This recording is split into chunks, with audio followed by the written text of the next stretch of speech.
Good morning guys.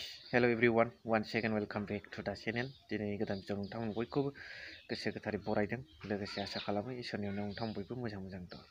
स' दिनै दमासिनि साफ्रोमबो बर' आरो साफ्रोमबो आसाम भारताव थाग्रा सुबुंफोरनिसिम गोसो गोरबोनिफ्राय गाहाम हामलायनाय जासिहरबाय। আজি মাঘ বিহুৰ সকলৰ অসমত বা ভাৰতবৰ্ষৰ বসবাস কৰা সকলো ব্যক্তিৰ কাৰণে মই শুভেচ্ছা যাচিছোঁ। दा बेजों लोगोसे दिनैहाय मोनसे इम्पर्टेन्ट टपिक लानानै आङो नोंथांमोनजों नुजाफैदों। क'क्राझार इस्ट क'क्राझार एलएसिनि एमएलए लरेन्स इस्लारि बिथाङा क'क्राझार जिल्ला एबसुनि जलेश्वरी बे फोथाराव जानाय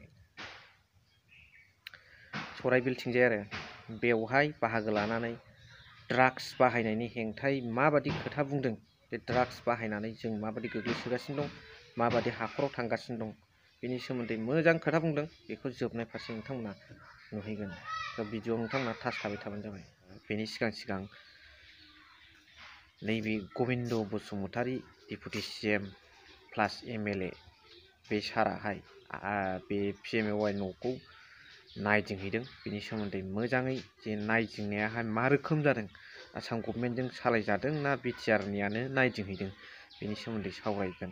उदालगुरि जिल्लायावहाय मैयानि निउसखौ नायबा नुनो मोनगोन बिथां गबिन्द बसुमतारी डेपुटि सिएम प्लास एमएलए बिथां साराहाय पिएमएवाइ न' जे बानायदों बेखौ नायदिंहैदों आरो जोबोद स्ट्रिक्ट लाइन मोनसे खोथा होदों।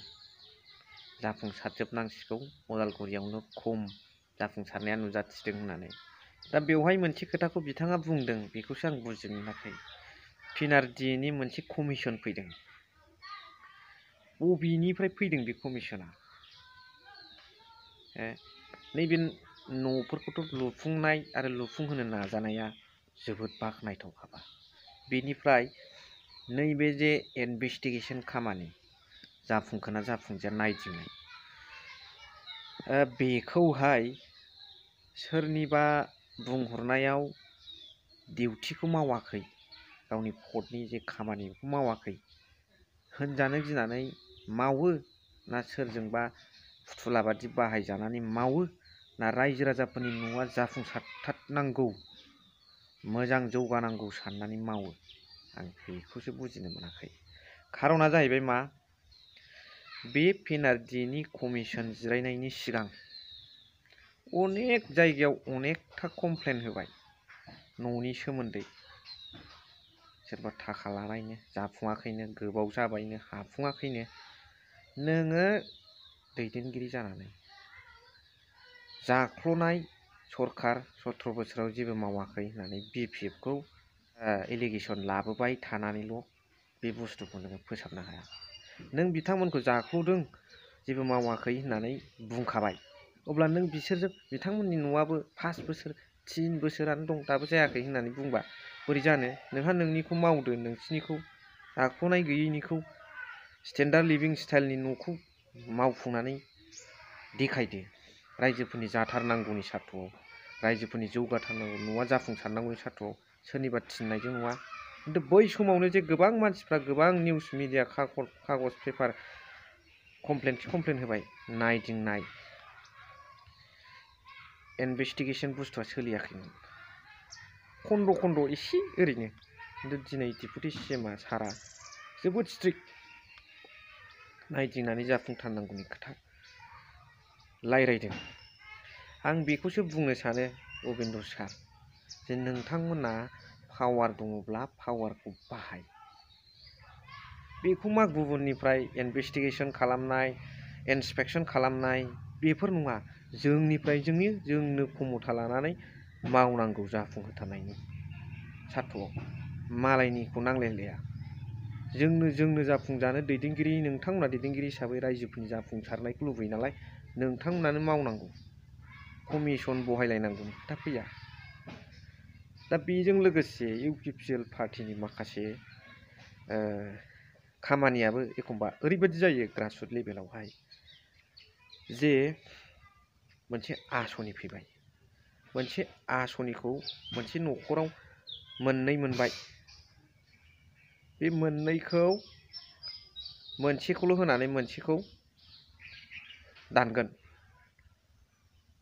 बेनिफ्राय बियो बहा थांफिनो फान्डआव थांफिनबाय दा बै फान्डआ सेन्ट्रेल फान्ड बा स्टेट फान्डआ बेखौ आजावफिननानै बिथांमोननाव लाबबो गैया लसबो गैया खिन्थु नोरैहाय नोंनि समस्थिनि रायजो राजाफ्रा बेखौ मोननानै खिबाजानि माबा मोनसे उन्नति जागौमोन खोमा नोंनि लकेलनि हयथ' बर'आनो जानो हागौ बा सोरबायानो जानो हागौ दा बे आसनिनि गेजेरजों मोनसे ना मोनसे डेभेलप जागौमोन नाथाय बेखौ नोंथाङा दानना होबाय दा बै गभर्नमेन्टआव हरफिनना मा मोनखो बे सोरबाया मोनोबा हिम्मत खालामनानै मा मावदो मोननै फैदों नालाय माबा मोनसे लिस्टफ्राव होलानानै देखायदो बेनिफ्राय बेहा मोननै मोनबाय बेनिनो उन्नति जाबाय बाथ्राया बेखौ दाननांगौनि दरखार गैया गभर्नमेन्टआव मोनसे दिन्थिदों मोनसेखौ बेनोथ' उन्नति जागोन ना सासे नोंनि ओनसोलनि सुबुङानो बे गभर्नमेन्टआव हरफिनना मा मोननांगौ बेफोरबादि आरो मोजाङै होबथालायनानै पावारखौ बाहायनानै मावनो हानाय